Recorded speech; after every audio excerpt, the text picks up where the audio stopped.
കേരളത്തിലെ തടവുകാർക്ക് സന്തോഷിക്കാനായിട്ട് പുതിയൊരു വാർത്ത വന്നിരിക്കുകയാണ്. നമ്മുടെ കേരള സർക്കാർ തടവുകാരുടെ ദിവസക്കൂലി അഥവാ ഡെയിലി വേജസ് കൂട്ടിയിരിക്കുകയാണ്. നമ്മുടെ കേരളത്തിലെ തടവുകാരുടെ അന്തസ്സിനെ മാനിച്ചുകൊണ്ടാണ് ഇങ്ങനെ ഒരു പരിഷ്കാരം ഇപ്പോൾ വന്നിരിക്കുന്നത്. രാഷ്ട്രീയ തടവുകാരുൾപ്പെടെ ചെറുതും വലുതുമായിട്ടുള്ള എല്ലാ ക്രൈംസും ചെയ്ത് ജയിലിലേക്ക് പോയ എല്ലാ വീരശൂര പരാക്രമികളായ ജയിൽ പുള്ളികൾക്കും ഇത് തികച്ചും സന്തോഷിക്കേണ്ട ഒരു ദിവസം തന്നെയാണ്. കഴിഞ്ഞ 2018 അവസാനമായിട്ട് കേരളത്തിലെ ജയിൽ പുള്ളികളുടെ ദിവസവേതനത്തിൽ വർധനവുണ്ടായത്. എന്നാൽ 2026 ചെറിയ വർധനമൊന്നുമല്ല, 10 മടങ്ങോളം വർധനമാണ് ഉണ്ടായിരിക്കുന്നത്. അതും category based. Unskilled and skilled എന്ന് 2 കാറ്റഗറി ആയിട്ടാണ് വർധനവ് പരിഗണിച്ചിട്ടുള്ളത്. ഇനി പ്രത്യേകിച്ച് വലിയ കഴിവൊന്നുമില്ലാത്തവർക്കാണെങ്കിൽ 63 രൂപയിൽ നിന്ന് 520 രൂപയായിട്ട് കൂട്ടിയിട്ടുണ്ട്.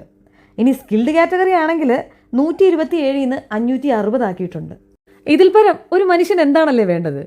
3 നേരം നല്ല ഭക്ഷണം, അതും സ്വാദിഷ്ട നോൺ വെജ് ഭക്ഷണം, അതിൻ്റെ കൂടെ നല്ല സാലറിയും.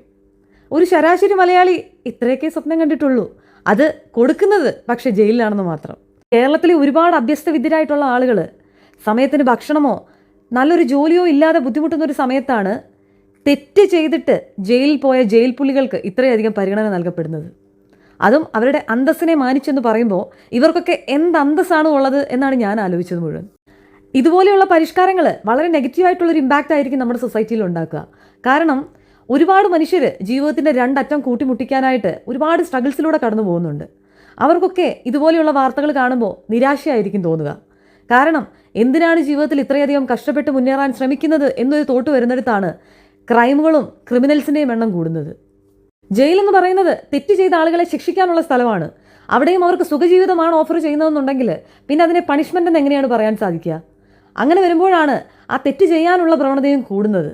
ഈ വമ്പിച്ച ഓഫർ കണ്ടിട്ട് ഇനിയുള്ള ശിഷ്ടകാലം ജയിൽ സുഖമായി ജീവിക്കാം എന്ന് വിചാരിച്ച് എന്തെങ്കിലും ക്രൈംസ് ചെയ്യാൻ പ്ലാൻ ചെയ്യുന്ന ആളുകൾ ആരെങ്കിലും ഉണ്ടെങ്കിൽ ദയവായി നിങ്ങൾ ഈ ചിന്തകൾ മാറ്റിവെക്കേണ്ടതാണ്.